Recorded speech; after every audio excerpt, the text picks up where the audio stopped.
What's up, everybody? This is Mace. This is going to be my first experimental review. I don't have a computer that I can use to edit these, so it's going to be done more in the style of like where they try to fill in gaps in classic films by having a picture and somebody talk over it.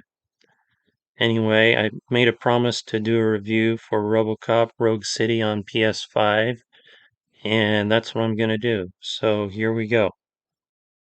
Now, the first thing you should notice when you start up the game is how much they tried to copy the 1987 film.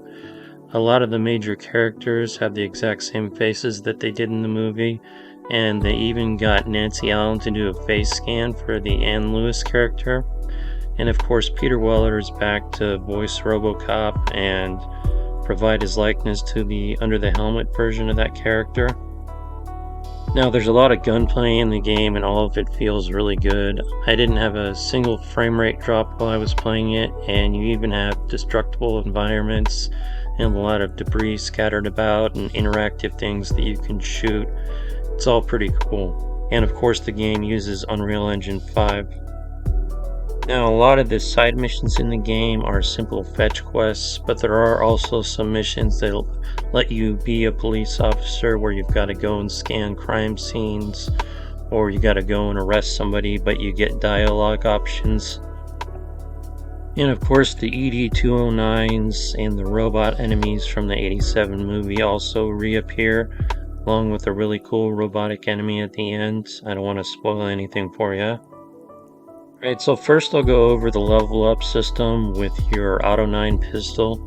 And that is that you got to try to find specific nodes that will lock into each slot, but then make sure that they don't point towards the negativity or error things that cause, problems with your weapon that make it work not as well.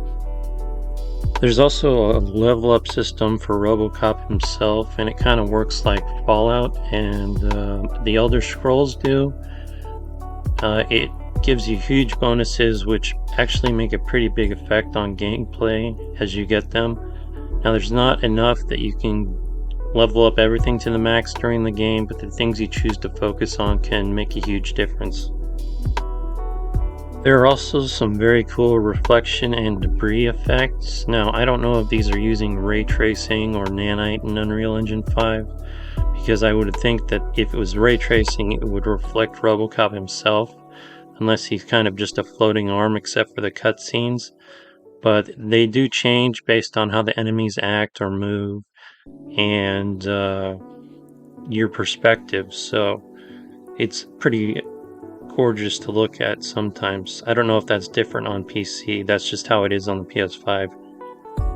So I bought the Vanguard pack before I started the game. I mean, it's only $5, and I got the blue RoboCop 2 skin and the black stealth skin for your Auto 9 pistol.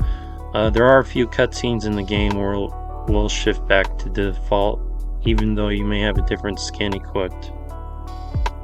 The only bad things that I noticed during my playthrough of the game were that the environments sometimes had issues where you could clip out of the environment. Now, these are pretty easy to pick out and pull back from so it doesn't crash the game.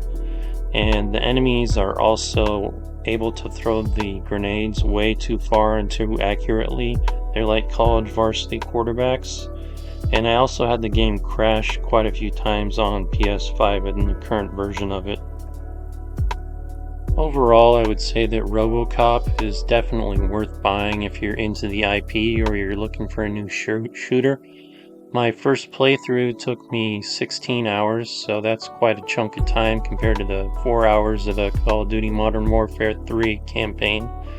And it's a pleasure to look at, and it just matches the 1987 environment of the first movie perfectly. So if that sounds like something you'd be interested in, I would definitely pick it up. Everybody else might want to wait for it to be on sale, but it's still definitely a game that's worth looking at and worth playing.